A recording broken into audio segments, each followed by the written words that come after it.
today to confirm the news you received this morning that I've decided to make this season my last as a NASCAR Cup driver.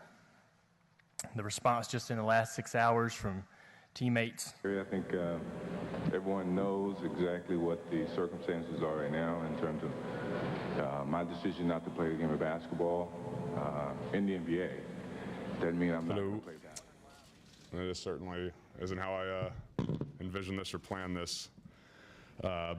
But I am going to retire. This is not an easy decision. Honestly, it's the hardest decision of my life.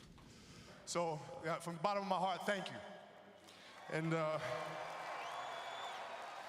what can I say? Mamba out.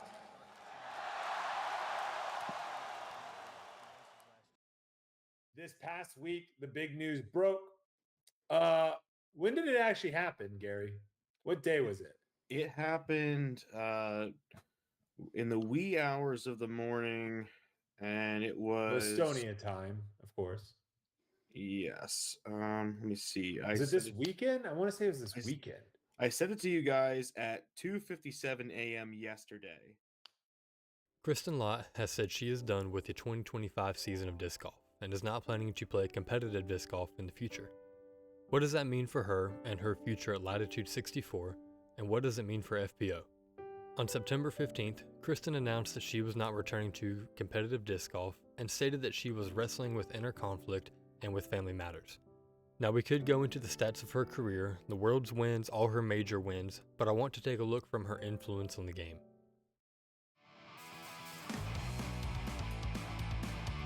For those of you that may watch NASCAR or used to at one point may know a small driver from Kannapolis, North Carolina by the name of Dale Earnhardt Jr. He raced in NASCAR from 1999 to 2017, and even now he owns his own team.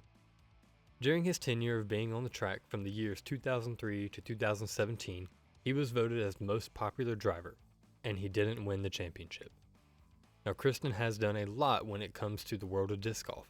2 world championships, multiple major wins, and even more non-major wins through her incredible career.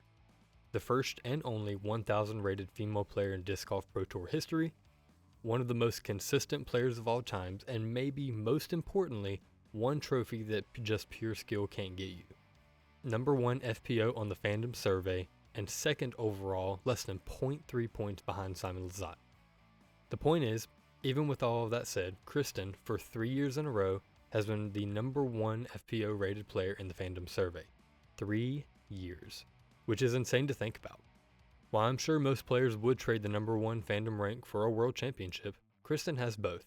And with both of those come more fans, more love, more discs being sold, and more tickets. Popularity without dominance is one thing. Dominance with popularity is something else entirely, and it's incredibly rare. Kristin wasn't just the best in the world, she was beloved. In a sport like disc golf, which is still carving out its identity on the global stage, having someone like Kristin at the top gave FPO a standard bearer. She brought legitimacy not just through wins, but through presence. Composed, confident, and always professional. She represented the sport the way you'd want a global ambassador to do so. And then there's the 1,000 rating.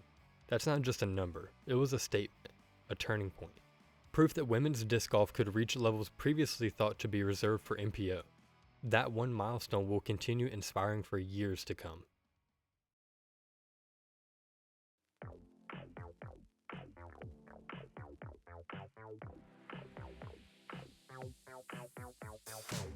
Disc golf has grown more and more every year. New players join the sport every year, and most will end up latching on to a pro player to cheer for.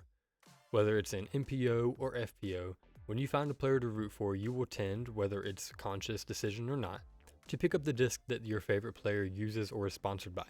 While that isn't any new information there, what I'm getting to is that when you have your number 1 fandom ranked player decide to retire, how does that affect ticket sales?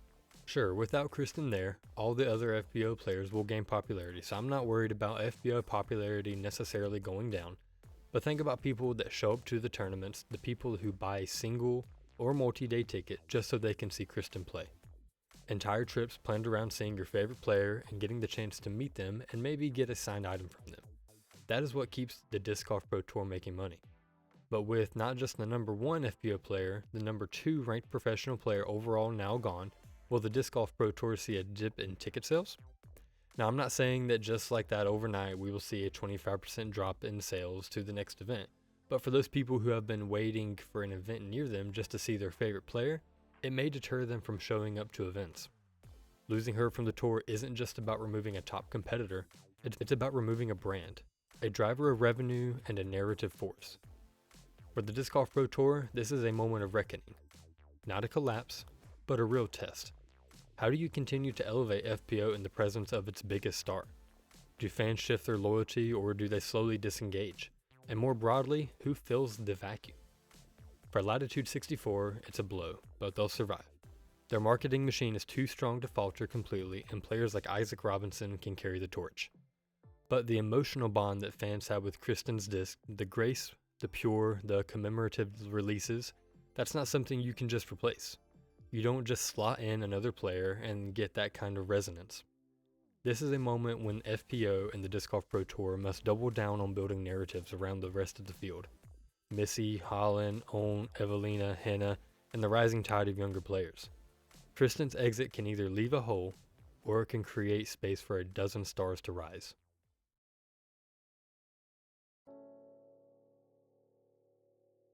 Through all of the noise and the speculations, I think some people are just forgetting what Kristin did for the sport. Who she is, the skill and skill ceiling she constantly pushed to be higher and higher, setting a bar so high with the 1000 rating, back-to-back world championships, and, if we're being frank, putting Estonia on the map for disc golf. Just as quick as she was on the scene, it seemed everyone began searching "Where is Estonia" on Google. She made a place matter in disc golf. She showed what it looks like to carry the flag, quite literally, and elevate your country in the process. That's not just sport, that's cultural influence. Her poise in victory and defeat has set a tone that others now strive to emulate. She never needed to be flashy, her game did the talking, and that might be the most enduring legacy she leaves behind. The inspiration for possibly millions of young girls to see what a composed, strong, yet gentle and radiant competitor can look like. Someone to look up to that embodied the grace, elegance, and prestige that disc golf needs more of. Disc golf and the FPO field will not be the same without Kristin being there, being a constant threat on the course if she is just a few strokes back. Latitude 64 will feel strange without seeing her on their front page, but for Kristin, this is a new beginning, something that she can step away from with pride and honor. Disc golf is in the middle of a metamorphosis. We're no longer asking if the sport is going to grow, that's a given, but the loss of Kristin Latt creates a kind of emotional void that metrics and stats can't fully measure. Still, as you eloquently say, this isn't just an end, it's a beginning. Maybe for Kristin, it's a chapter of family, healing, and peace, and maybe for the sport, it's a challenge, to grow not just around a star, but from within. To Kristin, thank you. Thank you for the memories, the wins, highs and lows, and hopefully we get to see you back in the pro disc golf scene one day. We truly are rooting for you in anything that brings you joy. To the FPO field, we're watching. To the fans, your love for the game can shape its future. Kristin Tatar, for the first time since 2004, a European champion at the Worlds. Silva already in the basket, and your 2024 European Open champion, FPO, Kristin Tatar.